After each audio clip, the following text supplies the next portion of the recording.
Hello everyone, welcome back to our channel commerce shining star. I am Ankit Sharma और आज जो हम टॉपिक लेके आए हैं वो टॉपिक है योगा एजुकेशन। योगा एजुकेशन काफ़ी अच्छा टॉपिक है यूजीसी नेट के पॉइंट ऑफ व्यू से।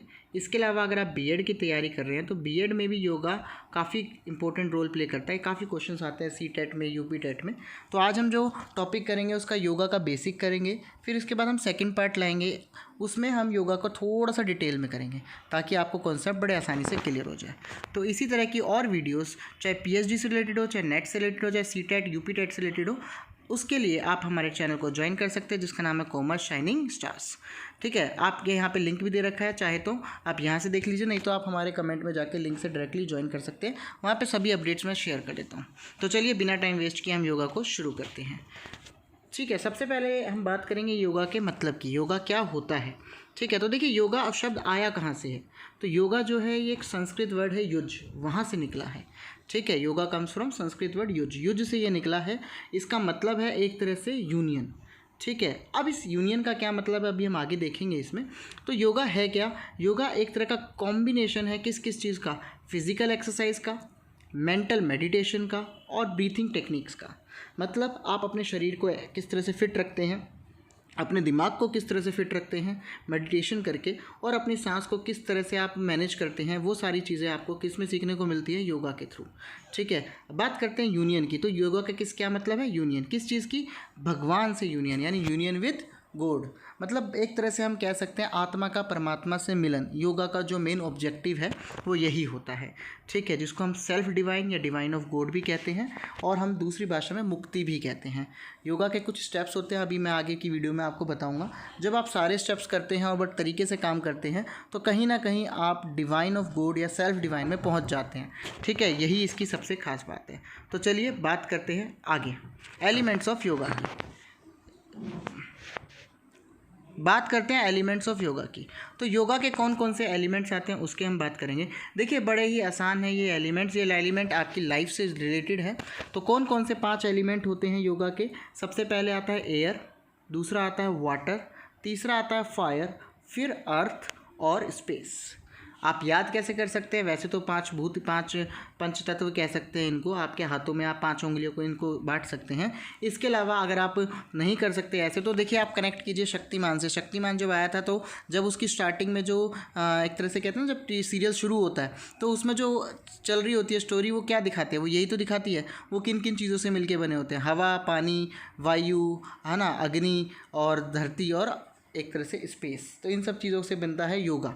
तो योगा के 5 एलिमेंट हैं, कौन कौन से? Air, water, fire, earth and space. Clear? ध्यान दीजिएगा, ये एलिमेंट्स ऑफ योगा हैं। नेक्स्ट जो हम बात करेंगे वो हम बात करेंगे एलिमेंट ऑफ योगा सूत्र।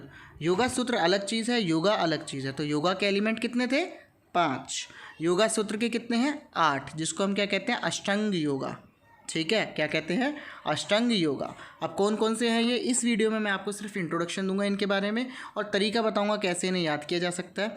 इनके आगे भी फर्दर डिवाइड होते हैं। यमा के 5 पार्ट आते हैं, नियम के 5 पार्ट आते हैं, तो वो हमें अगली वीडियो में आपको देखने को मिलेगा। ठीक है, चलिए तो बताते हैं कौन कौन से हैं 8 पार्ट। तो सबसे पहले आता है यमा। ठीक है, दूसरा आता है नियम, तीसरा आता है आसन, चौथा है प्राणायाम, फिर है प्रतिहार, फिर है धारणा, फिर ध्यान, और लास्ट में है समाधि। इसको याद करने का तरीका मैं अभी बता देता हूँ, फिर मीनिंग भी इनको समझाएंगे धीरे धीरे। तो देखिए याद करने का तरीका क्या है, जैसे हम लोग जब इसको पढ़ रहे थे तो हमारे ग्रुप ने सबने थोड़े थोड़े एफर्ट्स करे थे इसको समझने के लिए। तो एक कहानी के थ्रू बड़ा जल्दी याद हुआ था। जिनको बिल्कुल भी इसके बारे में नॉलेज नहीं है तो वो कहानी के थ्रू याद कर सकते हैं। तो उसका क्रेडिट मैं देना चाहूँगा शुभम को, शीनू को और प्रतिभा को। इन तीनों ने मिलकर काफ़ी अच्छा इसके बारे में हमने प्लान किया था और हम लोगों ने सोचा था। तो चलिए फटाफट उस कहानी पर आते हैं। तो शुभम जी क्या कहते हैं? शुभम जी कहते हैं वो है क्या, एक तरह से वो कहते हैं कि मैं हूँ यम। यम मतलब यमराज से उन्होंने लिंक किया। ठीक है, तो हमने इस तरीके से कहानी बनाई थी, तो वो कहानी हम आपको बताते हैं। सबसे पहले वो बोलते हैं मैं हूँ यम। यम है तो यम के कुछ होंगे नियम। ठीक है, तो मैं हूँ यम, यम के हैं कुछ नियम। तो नियम में सबसे पहला नियम क्या है? मैं बैठूंगा आसन पे। तो मैं आसन सिधारूंगा, पहले आसन पे बैठूंगा। ठीक है, आसन करने के बाद मैं पूजा पाठ करूँगा, प्राणायाम करूँगा। ठीक है। आसन के बाद प्राणायाम करूँगा। जब भी कोई चीज़ प्राणायाम कर लेंगे, जब हम थोड़ा आगे बढ़ते हैं तो लोग ना कहीं उसको अप्रिशिएट करने लगते हैं, फॉलो करने लगते हैं। तो लोग हमें क्या करेंगे, प्रतिहार करेंगे। कह सकते हैं इसको याद करने के लिए कि भाई लोग हमारे प्रति आएंगे और हमें हारों से स्वागत करेंगे, माला वगैरह चढ़ाएंगे, ठीक है। तो प्रतिहार करेंगे। प्रतिहार के बाद अब यहाँ पे क्या हुआ, यहाँ पे शुभम जी का ध्यान भटका। कैसे भटका, उनके सामने आ गई एक लड़की जिसका नाम था धारणा। तो धारणा नाम की लड़की से उनका ध्यान भटक गया। ध्यान देना, धारणा आई है पहले, फिर ध्यान भटका है। अब ध्यान जब भटकता है इंसान का तो क्या होता है, नज़र हटी दुर्घटना घटी। तो सेम, ध्यान हटा तो बन जाती है समाधि। तो ये हैं हमारे एलिमेंट्स ऑफ योगा सूत्र। कहानी के थ्रू हो सकता है आपको फटाफट याद हो गए होंगे। इनके मीनिंग आपको मैं अगली वीडियो में डिटेल में समझाऊंगा। और इन हर एलिमेंट के कुछ एलिमेंट फर्दर डिवाइड होते हैं। जैसे थोड़ा सा इंट्रो में यमा का दे देता हूँ, बाकी हम अगली वीडियो में करेंगे। यमा की अगर मैं बात करता हूँ तो यमा के खुद के 5 एलिमेंट होते हैं। वो कौन से होते हैं, अहिंसा सबसे पहला, कि हमें हिंसा नहीं करनी। दूसरा है सत्या, सच बोलना है, हमेशा सच बोलना है, ट्रुथफुलनेस जिसे हम कहते हैं। तीसरा है सत्या, सत्य का मतलब है कपटी नहीं होना चाहिए आप इंसान, ठीक है, ये चीज़ आती है। उसके बाद आता है ब्रह्मचार्य, ठीक है। और उसके बाद आता है अपरिग्रह, अपरिग्रह, इसको याद कर सकते हैं। परि को आपने घर बुला लिया तो अपरिग्रह। तो ये इसके पार्ट्स हैं यमा के, ऐसे नियम के हैं। आगे जैसे जैसे करोगे तो इनके बारे में पता चलेगा। अब इनके मीनिंग क्या होते हैं, ये क्या किस चीज़ से रिलेट करते हैं, ये आपको अगली वीडियो में बता दूंगा। अभी तो बस आपको एक तरह से ऊपर का ओवरव्यू देना था ताकि आपको पता चल जाए कि योगा किस तरह से कहाँ से कनेक्ट होता है, ठीक है। चलिए, थैंक यू सो मच। उम्मीद करते हैं आपको वीडियो पसंद आएगा। अगर आपको वीडियो पसंद आए तो अपने दोस्तों में शेयर कीजिए, खासकर उनको जिनके BR यूनिवर्सिटी के एग्ज़ाम चल रहे हैं, उनके लिए काफ़ी इंपॉर्टेंट है ये टॉपिक, ठीक है। इसके अलावा UGC नेट वालों को भी आप शेयर कर सकते हैं।